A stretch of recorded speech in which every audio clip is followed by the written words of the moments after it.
Welcome to the Practical NLP podcast with me, Andy Smith. Catch up on previous episodes at nlppod.com. Let's talk about goal setting. If you're in business, you'll probably have come across the SMART approach, which states that goals should be specific, measurable, achievable, realistic, and timed. All these are good as far as they go, but they leave out an important factor. Do you care whether you achieve the goal? In the environment where the SMART approach originated, there was no shortage of away from motivation. If you didn't carry out your tasks, you would be disciplined or in extreme cases fired. When you're setting goals for yourself, you need an approach that resonates with your values and harnesses the power of towards motivation. Another factor that SMART leaves out is how achieving that goal and the effort you expend in achieving it is going to affect the other areas of your life, how sustainable it is, and also the wider systems of which you're a part. How will it affect the people close to you? How will it affect your community? Even how will it affect the framework of rules, obligations, favours owed and called in, and the principles within which you operate? For example, in his lecture From Versailles to Cybernetics, included in the book Steps to an Ecology of Mind, Gregory Bateson talks about the Treaty of Versailles. As the First World War dragged on and the Germans were losing, the Allies offered them a set of soft terms known as the 14 points, according to which there would be no punitive measures. The Germans went for it and stopped fighting. The Treaty of Versailles, which the Allies imposed on Germany some months later, looked very different. It insisted that Germany accepted responsibility for causing the war, took away all of its colonies and 10% of its European territory, and saddled it with massive reparations. The national humiliation and economic weakness resulting from the treaty created fertile conditions for the rise of Nazism. And Bateson describes the treaty as one of the great sellouts in the history of our civilization. The Allies achieved their short-term aims of punishing Germany and getting them to pay for the war, but at the cost of the demoralization of German politics and destroying trust in international politics. Bateson suggests that the treaty led inevitably to World War II, not the outcome that any of the Allies originally wanted. In NLP, this effect of an action on the wider systems in which you operate is called ecology. You could say that the classic SMART model could include some aspects of ecology under achievable and realistic, but it certainly doesn't make them explicit. Let's use a model for well-formed outcomes that does make motivation and ecology explicit. Our checklist is called SYDER, SYDER. This stands for stated positively, yours or you own it, defined in sensory-specific terms, ecology, and resources and route to your goal. So S, stated positively. We've already talked about how important it is to describe your goals in positive language, so you get what you want rather than what you don't want. Why? It's your goal. You own it. You own it, you care about it, it's your goal rather than the goal that someone else has imposed on you or talked you into. The questions to ask yourself here are, what can you do to bring this about by your own actions? What can you do to influence the outcome? What do you need to do to achieve this goal? This is not the same as saying you have to achieve the goal entirely on your own. Some goals are only achievable by collective action or with the help of others. In those cases, one of the things you'd have to make happen is to get other people to help you or to work with you. D, defined in sensory-specific terms. This is the equivalent of the specific, measurable, and indeed timed elements of SMART goals. Plus it adds an important sensory component which engages your unconscious mind, activates your imagination, and gives you access to a richer internal representation of your goal than just words or figures on paper. Let me illustrate why it's important to be specific about your goals. Your unconscious mind will do its best to give you exactly what you ask it for, but it will take the line of least resistance in getting there. And when it's given you exactly what you've asked for, it stops trying. I've heard that Tony Robbins, probably the world's best-known motivational speaker, sometimes does this thing at his rallies where he says, "Okay, who wants to be richer?" And someone at the front will go, "I do, Tony, I want to be richer." And he gives them a dime. "There you go, job done." And the person at the front is thinking, that wasn't what I wanted, but it was what they were asking for. They're just that little bit richer. So you need to be specific about what you want. Next, what date do you intend to have this outcome by? Putting a date on your goal is important. Otherwise it stays as something in the future, important maybe, but not urgent, and some other more urgent things will probably get in the way. Let's say I'd like to have £1 million. If I just leave it that I want this to happen at some point in the future without setting a date, it might be that I get to 90 years old and it still hasn't happened. Then one day I'm going down the road with my Hover Zimmer frame and I see £1 million coin on the road. There's been a bit of inflation in the past few decades.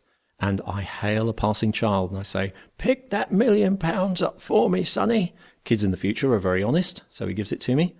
And I think, oh, now I can buy myself a bag of Werther's Originals. But I could have done with that £1 million a few decades earlier when it was really worth something. But my unconscious mind is thinking, great, another task completed, cross it off the list. So what happens if you say, I want £1 million or dollars or euros or whatever your currency is 1 year from now? That sounds specific, right? Well, try this. If you're not driving or operating heavy machinery at the moment, lay your timeline out along the ground and stand on it facing the future. We'll learn a lot more about the timeline and how to use it in the next podcast. For now, all you need to know is that it's how your unconscious mind organizes time. Imagine a line with the past at one end and the future at the other, and now is somewhere in between. Now that you've laid it out on the floor and stepped onto it, now is where you're standing, facing the future. Now, take a coin, that's your million, and hold it out at arm's length in front of you. That's a year in the future. Now walk forwards into the future at the rate of 24 hours per day, which is how most of us travel through time, and notice what happens to the coin. It moves along with you and stays a year in the future. If instead you put the coin down onto the timeline at arm's length in front of you, so now it's at a specific date, today's date plus 1 year, and move forwards along the timeline, notice what happens. It's getting closer as you move forwards. So you better start doing something about it. That's the power of a specific date. Now you've made your goal specific, and if it was something financial, you'd be specifying whether that million was wealth or income before or after tax, and so on. And you've put a date on it. Let's make it sensory specific as well. Put yourself in the situation of having it. What do you see? What do you hear? What do you feel when you have it? Make sure that your image of the goal is sensory rich, vivid, and compelling. Notice how the question, what do you see when you have it? What do you hear when you have it? What do you feel when you have it? Is worded to elicit an associated internal representation. It doesn't look like much on paper, but when I've used this question with coaching clients, or in the course of training coaches about goal setting, very often people find that it brings the goal to life for them and makes a tremendous difference. When you see, hear, and feel your goal, and you can go ahead and smell and taste it as well if you like, you're adding additional channels of information. So you're not just gaining an analytical understanding of the goal from words and figures on paper, you're activating a multisensory internal representation that's going to light up more of your brain. Also, there's some information that a picture gives you, especially a moving associated picture, that you just can't get from words. The same with sounds and touch and feelings. This will help you to find more reasons to be motivated towards getting it. And the additional information also gives you a better sense of whether you really do want the goal as you formulated it, with all the consequences that it would entail. And that's fine, because if there are some aspects of it you don't want, it's better to find out now so that you can adjust the goal accordingly. Which brings us to the next item in the checklist. E, ecology, or effects on every area of your life. This is like a risk assessment on how the goal will affect every area of your life. What will happen when you have it? What won't happen when you have it? Are there any downsides to achieving it? And how would having this outcome affect each area of your life? Who else would be affected by you having this outcome? How would you having this outcome affect your family, your community, the planet, the framework of rules that you operate in? And then a congruence check. How do you feel about this goal? Do you want it 100%? Does your energy increase when you think about it? If not, adjust the goal until you feel enthusiastic about it. Your emotions are one of the main ways your unconscious mind communicates with your conscious awareness. If you don't feel 100% enthusiastic about your goal, that could be a sign that you've missed something and that you need to have another look at ecology. It's certainly a sign that you're not congruent about it, so you'd need to investigate what that's about. R. Resources and route to your goal. What resources do you have that will help you to reach your goal? What additional resources do you need? Getting these needed resources could be some of your first steps toward achieving your goal and help to clarify your path to it.